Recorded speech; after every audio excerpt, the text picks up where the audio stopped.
climáticas le está pasando a este país, y está pasando en seguridad, y está pasando en justicia, y está pasando en educación, y está pasando en salud, y después nos preguntamos que por qué el país no crece, no tiene poder regulatorio.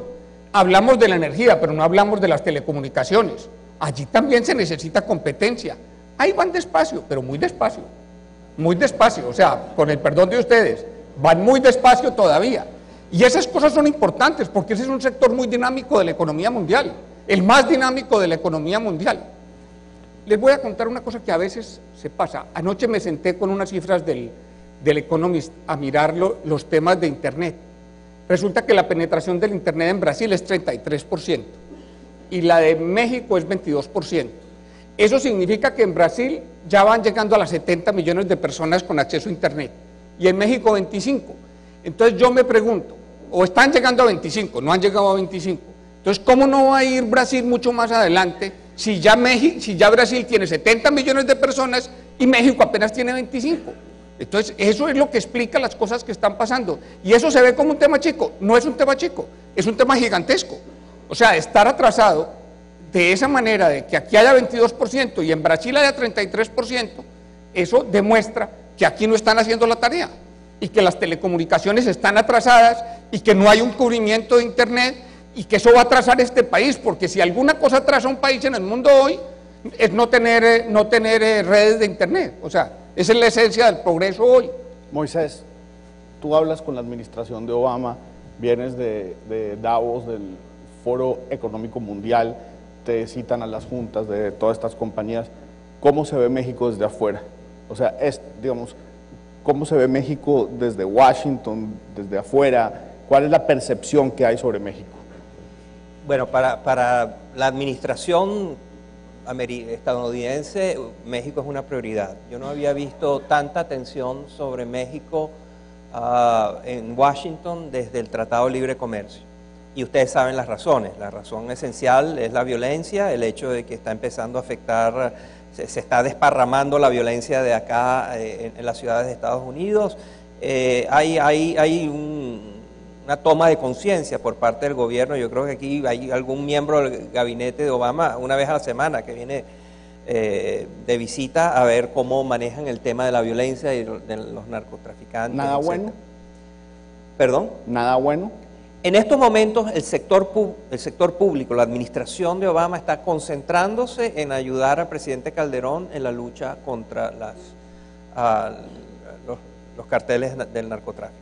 En el sector privado, ustedes lo saben mejor que yo, el lugar que antes había en las conversaciones que ocupaba México como el país que iba a ser el lugar natural de la expansión y la promesa, ahora es Brasil. No hay duda que en las juntas directivas y no hay duda que entre los inversionistas ahora hay mucho más interés y mucho más apetito por Brasil que por México.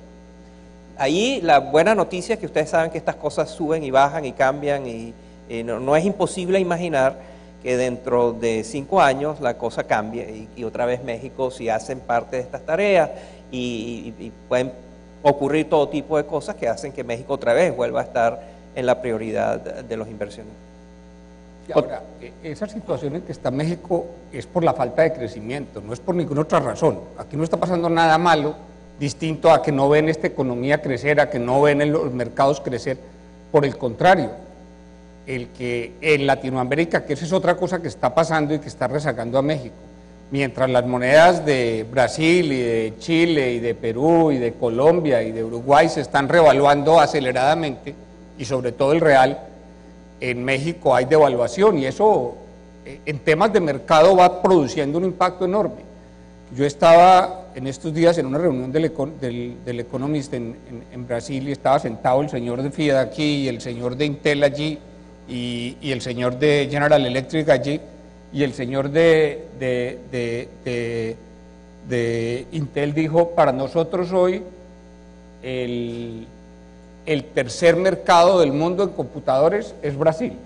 Y el otro, el señor de Fiat, dijo: para nosotros el tercer mercado de vehículos del mundo hoy es Brasil. O sea, eso es lo que está pasando en ese país. Y los señores de GE anunciaron, de General Electric, anunciaron como 6 plantas nuevas que van a montar en Brasil para atender los temas de la extracción de petróleo.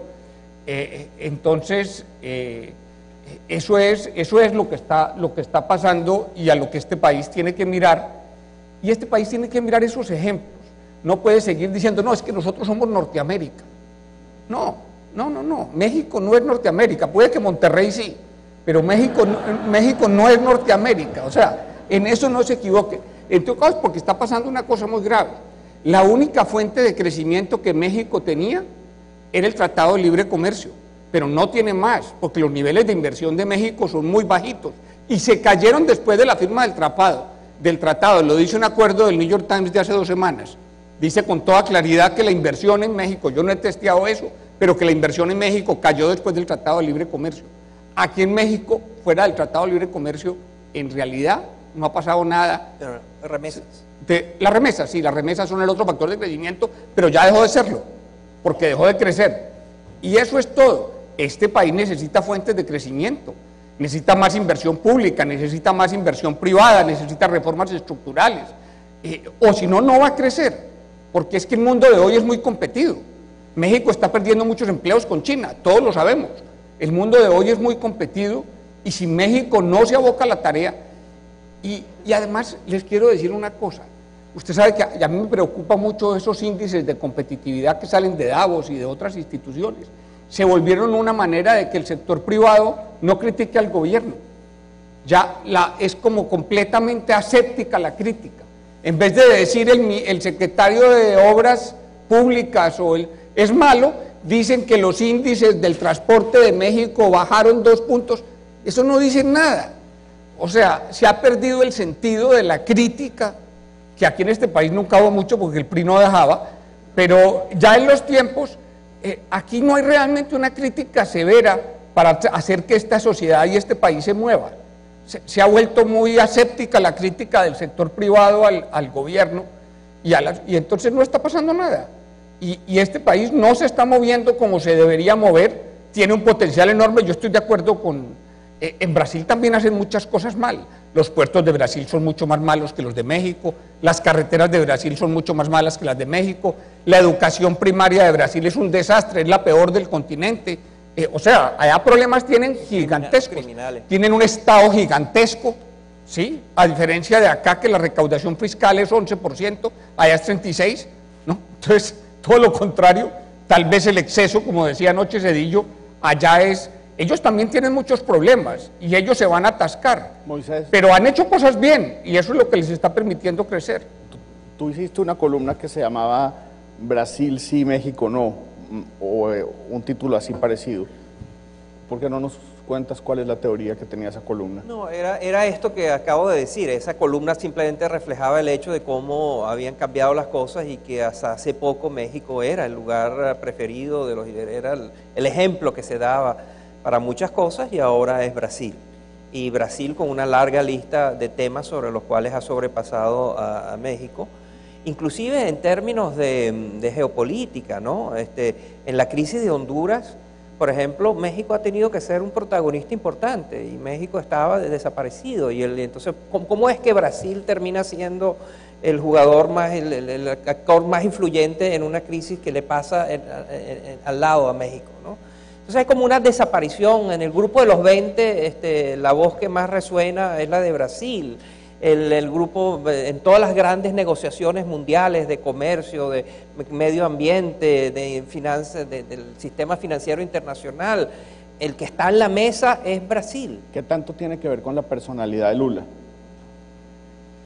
Yo no sé, bueno, tiene mucho que ver con el éxito, tiene mucho que ver con la percepción de que este es un país que por fin llegó, que el chiste ese que decía que Brasil era el país de futuro y que iba a ser siempre un país de futuro y que nunca iba a pasar nada, ya dejó de ser un chiste, ¿no? Ya Brasil está mostrando resultados concretos. Brasil es uno de los países que ha logrado disminuir su desigualdad. Brasil es el país más desigual del mundo, sigue siendo el país más desigual y más injusto del mundo. Sin embargo, hasta eso ha mejorado. La expansión de la clase media en Brasil es muy grande, la disminución de la pobreza también, etc. En justicia hay que decir, para ser balanceados, hay que decir que Brasil sigue exportando materias primas y y tiene vínculos muy importantes con China. Mientras que México exporta más productos manufacturados y tiene su vínculo con los Estados Unidos. Entonces, cuando cae la economía americana y la economía china sigue creciendo al 6-7%, es evidente que Brasil está más protegido. Si hay un accidente en China y China deja de crecer a esas grandes tasas y Estados Unidos se recupera, podemos ver una situación en la cual México está mejor colocado por su vínculo con Estados Unidos que Brasil. Pero al final, la gran esperanza allí es que la competencia que hay con Brasil estimule a los mexicanos a mejorar su competencia interna. Tiene que haber más competencia dentro de México, tiene que abandonarse la alergia a la competencia, el miedo a la competencia. Nada se ve más desigual que el hombre más rico del mundo sea mexicano y que sea un monopolio. Oiga, yo... ¿Esa es una pregunta o una...? Ya hablamos de la reforma de las telecomunicaciones y como un tema, la competencia en telecomunicaciones como un tema pendiente, creo que no lo habíamos soslayado. No, es evidente que en Brasil hay muchos problemas, es una economía mucho más cerrada que la economía mexicana. Allá tampoco es que haya tanta competencia, allá lo que pasa es que el mercado está creciendo muy rápido, porque allá no hay competencia.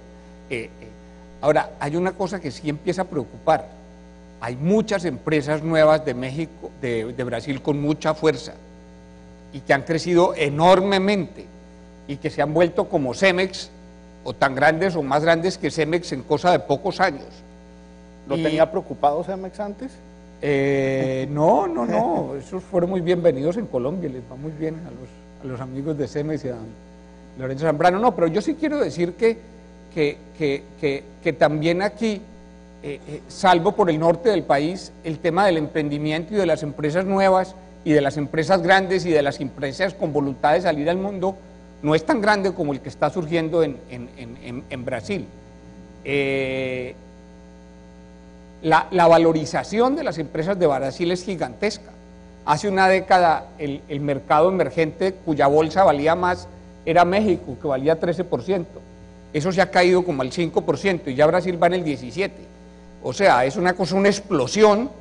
El IPO más grande que hubo en el mundo el año pasado se hizo en Brasil, para una seccional, o para una filial del Banco de Santander, hicieron el IPO más grande que se hizo, 8 billones. 8.000 millones de dólares. 8.000 millones de dólares para una filial de un banco. Y lo hicieron. O sea, hay una transformación muy grande que no tiene por qué no estar ocurriendo en México. O sea, en México debería estar pasando por lo menos lo mismo, si no más, por lo menos lo mismo. Es mucho más fácil exportar a Estados Unidos que exportar a Europa o que exportar al Asia, es mucho más. O sea, y por eso no hay razón para que México crezca menos de 1 o 2 puntos por encima de Estados Unidos, no por debajo.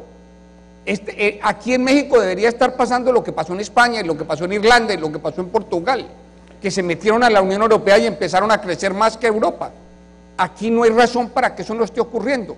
Ustedes han hecho la tarea, aquí en Monterrey, y la han hecho en Guadalajara, y la han hecho en el norte del país, pero hacia abajo no, eso no está pasando. Cambiemos de tema un momentito. El tema de Cuba. Moisés, ¿qué va a pasar con Cuba? ¿Cuál es el pronóstico de Cuba? Hay rumores de que en algún momento Fidel Castro se va a morir, pero... ¿A qué no?